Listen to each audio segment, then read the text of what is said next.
ओम नमो भगवते वासुदेवाय नमः।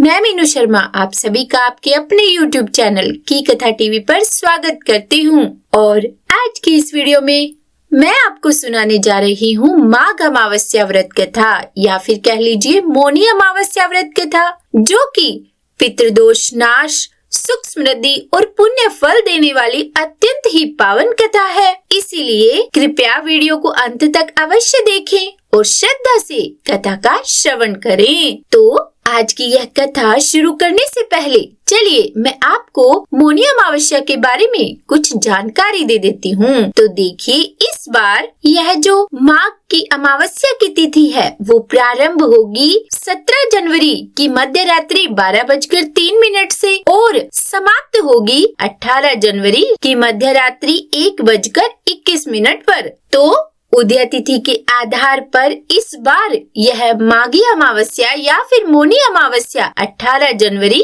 रविवार को मानी जाएगी। देखिए, माघी अमावस्या पर स्नान का बहुत अधिक महत्व है और वो भी प्रयागराज में तो और भी अधिक महत्व है इसका, जिसे माघी स्नान भी कहा जाता है। इस दिन लाखों श्रद्धालु त्रिवेणी संगम पर स्नान करते हैं। तो चलिए सुनाते हैं आपको इस मौनी अमावस्या पर सुनी जाने वाली अमावस्या की व्रत कथा।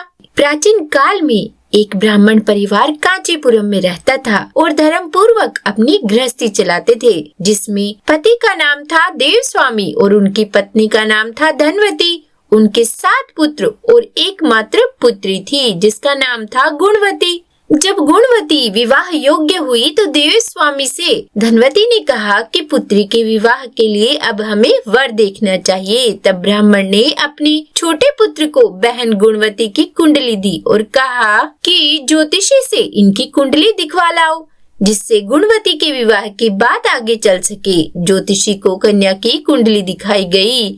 तब ज्योतिषी ने बताया कि विवाह होते ही यह कन्या विधवा हो जाएगी। ज्योतिषी की इस बात को सुनकर ब्राह्मण परिवार बहुत दुखी हुआ और उन्होंने ज्योतिष से इसका उपाय पूछा। तब ज्योतिषी महाराज ने बताया कि हे ब्राह्मण, सिंघल द्वीप में एक पतिव्रता महिला रहती है जिसका नाम है सोना धोबिन। अगर कन्या के विवाह से पहले सोना आपके घर आकर पूजन करे और अपना आशीर्वाद दे तो यह दोष दूर हो जाएगा। ब्राह्मण ने अपनी पुत्री गुणवती को अपने सबसे छोटे पुत्र के साथ सिंघल द्वीप भेज दिया। दोनों भाई बहन सागर किनारे पहुंचकर उसे पार करने के बारे में विचार करने लगे। जब समुद्र को पार करने का कोई रास्ता नहीं मिला तो दोनों भूखे प्यासे एक पीपल के वृक्ष के नीचे आराम करने लगे। उस पेड़ पर घोंसले में एक गिद्ध का परिवार रहता था। उस समय घोंसले में सिर्फ गिद्ध के बच्चे थे। वे सुबह से दोनों भाई बहन की बातों और क्रियाकलापों को देख रहे थे।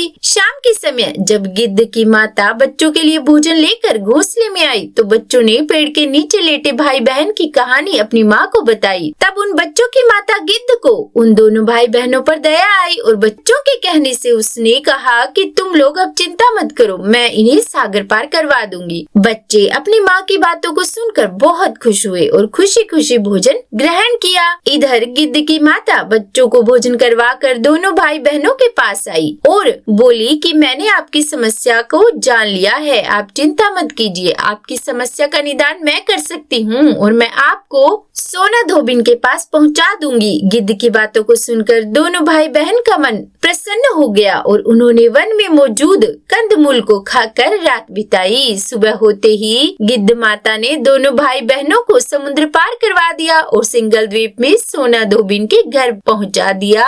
अब गुणवती सोना धोबिन के घर के पास छुप कर रहने लगी। हर दिन सुबह होने से पहले गुणवती सोना धोबिन का घर लीप दिया करती। एक दिन सोना धोबिन ने अपनी बहुओं से पूछा कि प्रतिदिन सुबह हमारा घर कौन लीप रहा है। तब बहू ने प्रशंसा के लालच में कहा कि हमारे अलावा यह काम और भला कौन करेगा। लेकिन सोना को अपनी बहुओं की बातों पर विश्वास नहीं हुआ और यह जानने के लिए वह पूरी रात जागती रही कि आखिर कौन है जो हर दिन सूर्योदय से पहले ही घर लीप जाता है। सोना ने देखा कि एक कन्या उसके आंगन में आई और आंगन लीपने लगी। सोना गुणवती के पास आई और उससे पूछने लगी कि तुम कौन हो और क्यों हर सुबह मेरे आंगन को लीप कर चली जाती हो। गुणवती ने तब अपना सारा हाल सोना धोबिन से कह डाला। गुणवती की बातों को सुनकर सोना ने कहा कि तुम्हारे सुहाग के लिए मैं तुम्हारे साथ चलूंगी। सोना धोबी ने ब्राह्मण के घर आकर पूजन किया, लेकिन विधाता के विधान को कौन टाल सकता है।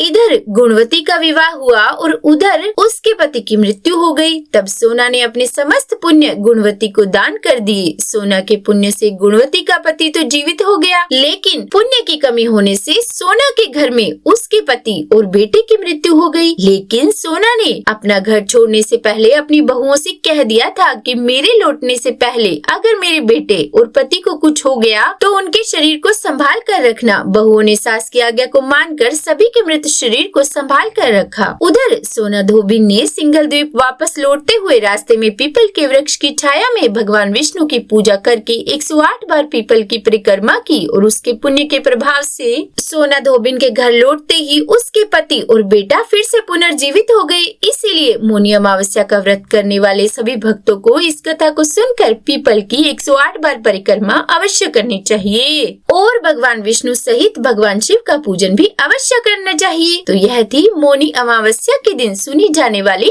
कथा। पौराणिक कथा के अनुसार किसी नगर में एक राजा रहता था। राजा की रानी बहुत ही धार्मिक विचारों की थी और वह हर अमावस्या का व्रत किया करती थी। राजमहल के ठीक सामने साहूकार की एक हवेली थी। रानी और उस साहूकार की पत्नी की घनिष्ठ मित्रता थी। तभी एक दिन हवेली से साहूकार की पत्नी की रोने की आवाज आई। तब वह रोने की आवाज सुनकर रानी राजा के पास गई और साहूकार की पत्नी के रोने का कारण पूछा। तब राजा ने उसे बताया कि साहूकार का पुत्र मर गया है। रानी ऐसे दुख से वंचित थी तो वो राजा से एक बार फिर पूछी कि यह दुख क्या होता है। इस पर राजा ने बोला कि जब तुम्हारा बेटा मरेगा तब तुम्हें उसका दुख समझ में आएगा। ऐसा सुनकर तुरंत रानी ने अपने बेटे को ऊपर से नीचे फेंक दिया, पर भगवान की कृपा से उसे कुछ नहीं हुआ। तब रानी ने फिर से पूछा कि यह दुख क्या होता है। तब राजा ने रानी को कहा कि जब मैं किसी राज्य के युद्ध में जाऊंगा और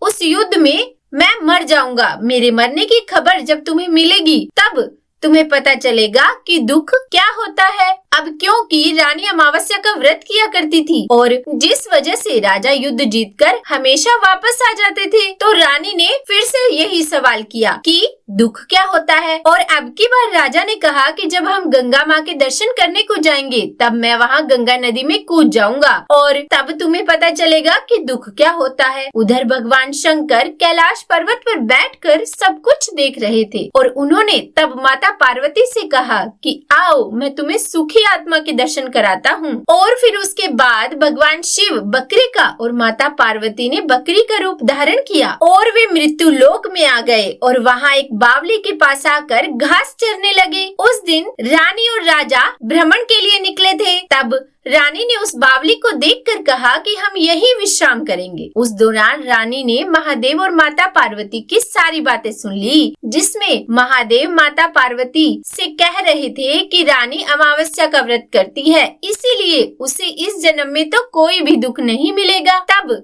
ये सारी बातें सुनकर रानी को सब कुछ समझ आ गया। फिर उसने राजा को सब कुछ बताया कि यह सब अमावस्या व्रत का महत्म्य है। तो बोलिए अमावस्या माता की जय। इस प्रकार अमावस्या व्रत करने से इंसान के सभी संकट दूर हो जाते हैं। अब सुनिए एक और कथा। एक समय माता पार्वती ने भोलेनाथ से पूछा कि हे महादेव, इस मृत्यु लोक में आपको इस संसार के सभी लोग शिव कहकर पूजते हैं। मृगशाला ओढ़े, सब अंगों में शमशान की विभूति लगाए, गले में सर्प और नरमुंडों की माला पहने हुए हो। इसमें से तो कुछ भी पवित्र नहीं है, फिर आप किस ज्ञान से पवित्र माने जाते हो? यह आप मुझे कृपा करके कहिए। तब श्री महादेव जी बोले कि हे प्रिय सुनो, गीता ज्ञान को हृदय में धारण करने से मैं पवित्र माना जाता हूँ और इस ज्ञान से मुझे बाहर के कर्म नहीं व्यापते। तब पार्वती मैया ने कहा कि हे भगवान, जिस गीता ज्ञान की ऐसी स्तुति करते हैं उसे श्रवण करने से कोई कृतार्थ भी हुआ है? तब महादेव जी ने कहा कि इस ज्ञान को सुनकर बहुत से जीव कृतार्थ हुए हैं और आगे भी होंगे। मैं मैं तुम्हें एक पुरातन कथा कहता हूँ, तुम इसे ध्यान लगाकर सुनो। एक समय पाताल लोक में शेषनाग की सैया पर श्री नारायण जी नेत्र मूंद कर आनंद में मग्न थे। उसी समय भगवान के चरणों को दबाती हुई श्री लक्ष्मी जी ने पूछा कि प्रभु, निंद्रा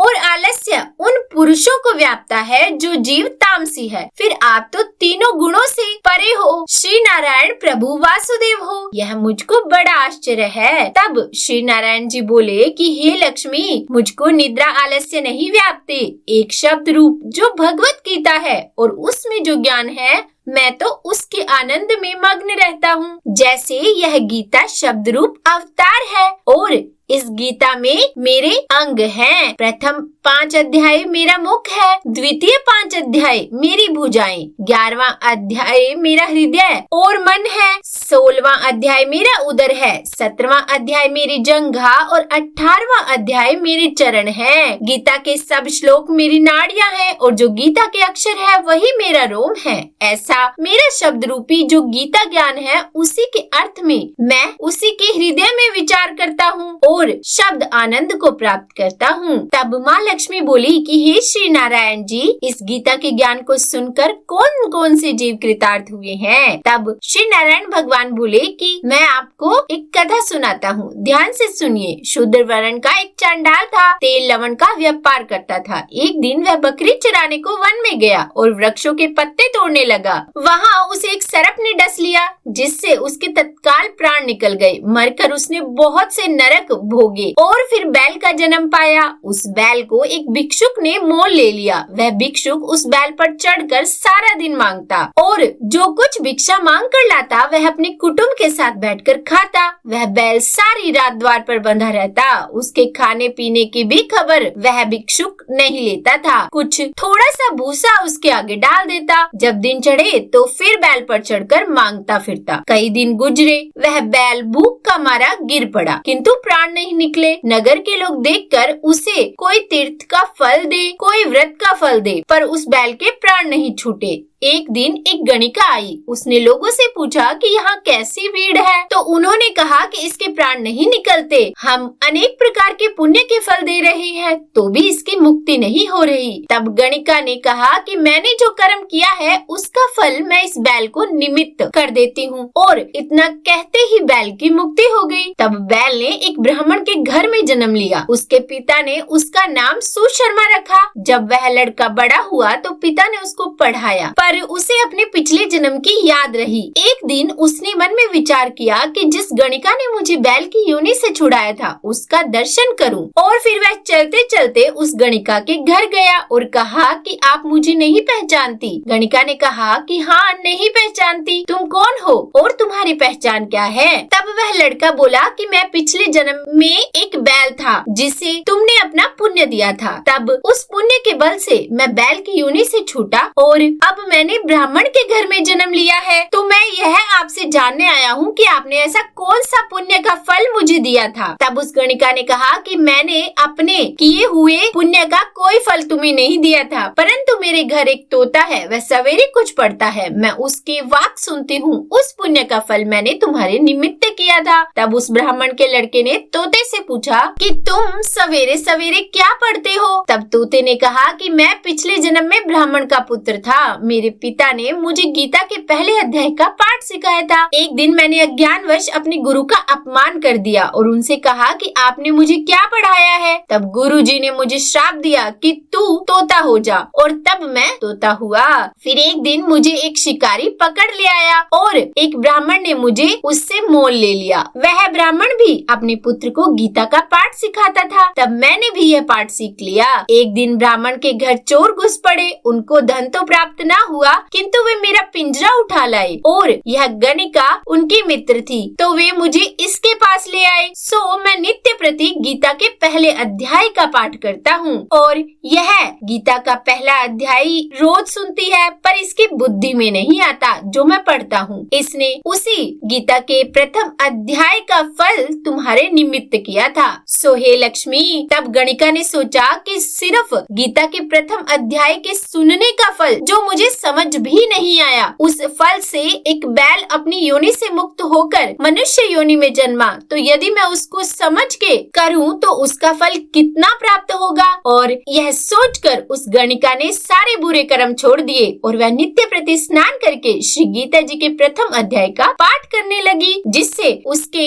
सभी पुराने पाप नष्ट हो गए और उसकी भी मुक्ति हो गई। और फिर तब श्री नारायण भगवान माता लक्ष्मी से बोले कि हे लक्ष्मी, गीता के अध्यायों का अनजाने में भी पाठ कर लेने से व्यक्ति को मुक्ति मिल जाती है। तो जो प्रेम पूर्वक नित्य नियम से गीता के अध्यायों का पठन या श्रवण करता है, उसके पुण्यों के बारे में तो बखान भी नहीं किया जा सकता, उसको मुक्ति अवश्य मिलती है। तो बोलिए हर हर महादेव, श्री लक्ष्मी नारायण भगवान की जय। इस प्रकार यह कथा यही समाप्त हुई। उम्मीद करती हूँ आज की यह कथा आपको अच्छी लगी होगी। अगर पसंद आई हो वीडियो तो लाइक एंड शेयर कीजिएगा, और चैनल पर नए हैं सब्सक्राइब नहीं किया तो सब्सक्राइब भी कर ही दीजिएगा, और कमेंट बॉक्स में राधे राधे जरूर लिख दीजिएगा। तो बोलिए राधे राधे।